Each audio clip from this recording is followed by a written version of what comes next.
Scott Pilgrim, a name that needs no introduction if you're an internet dweeb like myself. And if you're one of the unlucky few that don't know what I'm talking about, Scott Pilgrim is originally a comic book turned into a movie, then turned into an anime based around this guy named Scott Pilgrim. Scott Pilgrim is a 23-year-old college dropout, no job having bass player who lives in Toronto, Canada. And Scott wants this girl named Ramona Flowers who he meets at a party. But to get this fine little thing, he needs to defeat her 7-year-old exes. That's pretty much the baseline premise of this comic book, which I want to talk about. But how did we get here? Or more importantly, how did I get here?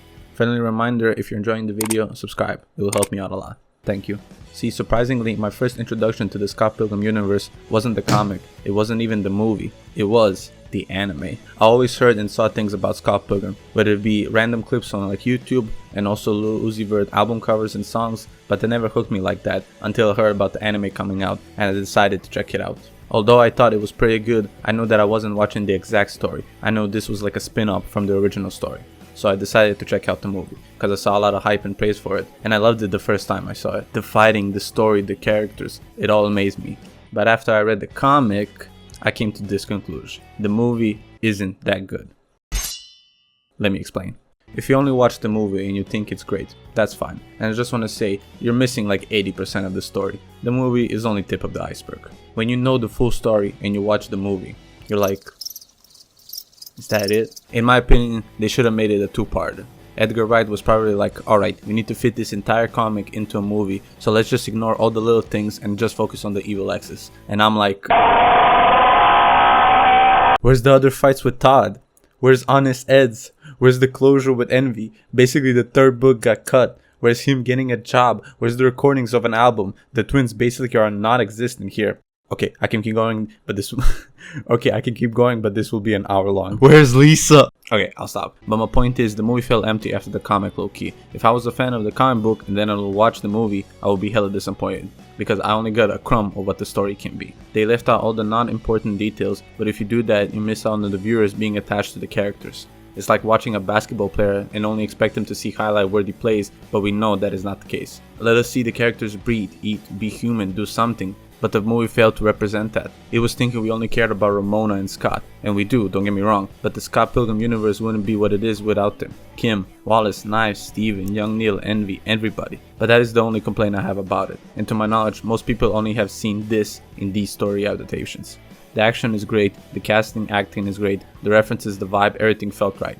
So good that I wanted more, you know? So let's get to the real deal of this. And after I watched the movie, I decided, okay, I'm gonna read the source of the story. I'm gonna read the comic. And oh my god. This might be the greatest thing I've ever read. To the art style, the characters, to the jokes, to the story. This shit is peak fiction. Let me start with the art style. See, if I read something or watch something, I wanna like what I'm seeing. Like in Women. And when I tell you some of these pages look insane, I'm not joking. A perfect mix between old school video games to some anime inspiration and even western comics to create this masterpiece. Even though I read this with the colored version, I thought it would be a nice change of pace to all those black and white mangas I read back in the day. And after that, I preferred color comic. Yeah, I know, kill me. Color brings out life and it's easier to imagine than you having to color it yourself, basically. Even though the story is mainly about Scott and Ramona, the side characters kinda carry the show in my opinion. To the 17-year-old girlfriend Knives, to the kinda scary uncle looking ass Steven, to Scott's sister and Julia, and even later Lisa, all those are perfect and bring out a lot in the story.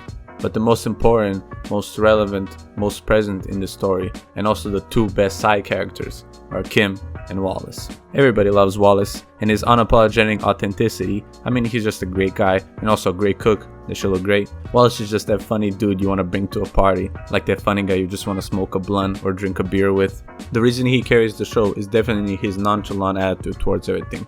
But he just doesn't give a fuck. And why should he? He got his own place, got a well-paying job, and he gets constant pussy. I mean, dick, which you know, ain't nothing wrong with that. But to me, the most underrated character is Kim. First of all, Kim is a drummer in the band, and I got a soft spot for drummers. Second of all, Kim is very similar to Wallace, with their sarcastic, mean comments they say.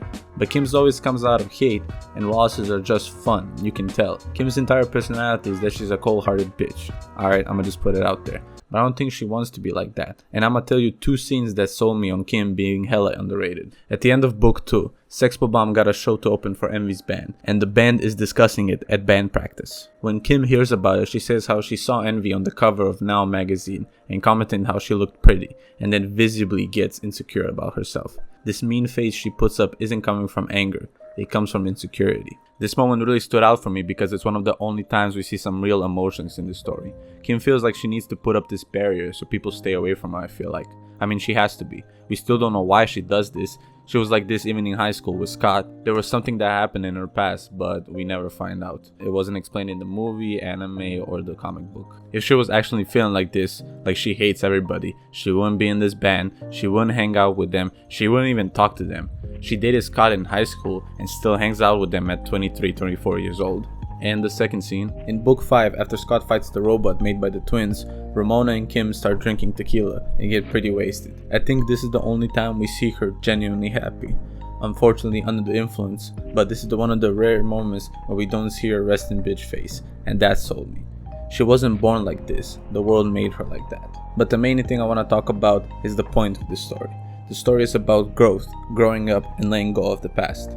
As a young adult trying to figure out my place in the world, it can be kinda scary. There's no guidebook, no tutorial, you can't Google this shit. You just gonna have to learn as you go. You can feel like a failure when you see people living like the textbook life.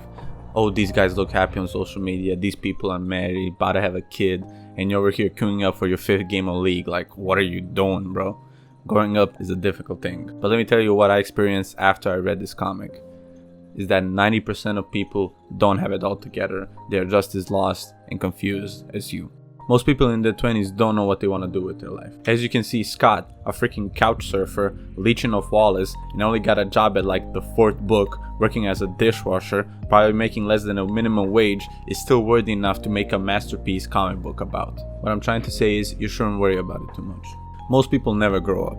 I know a lot of people from middle school, high school, people I used to be friends with, and after we went our separate ways, I expected them to change, grow up, be something different. But nah, a lot of them stayed the same. And on our anniversary of our middle school graduation, there was like a gathering like what every school does, and I had so much hope for somebody to change something, to be different, but it was all the same. Some people just never grow up.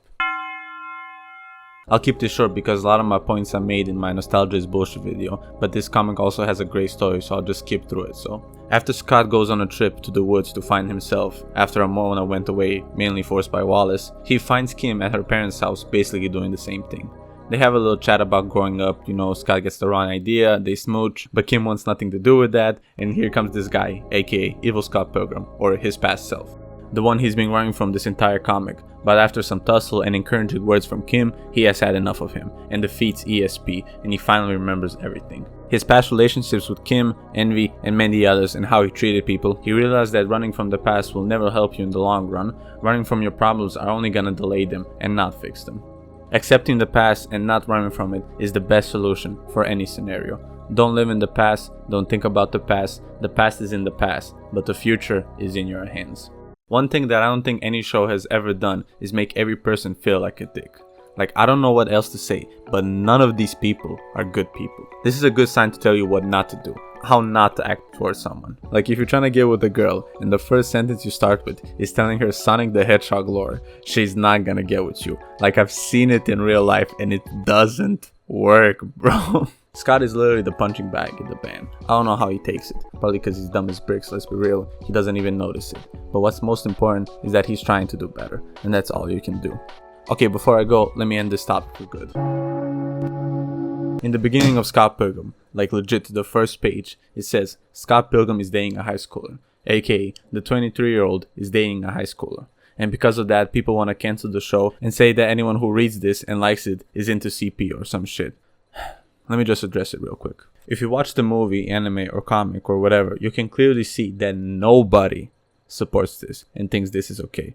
Not even the writer, the characters in the show, the people that are fans of Scott Pilgrim, right? Nobody supports this and thinks it's okay. Even Scott Pilgrim doesn't know why he's doing it. But does that mean the comic is bad? Well, to me, no. It's amazing with great art style, funny characters, interesting story, great references, and okay music. Also enjoy the fourth wall breaks. Love you, Brian. And it's overall a 10 out of 10. No IGN. Anyways, I'm done.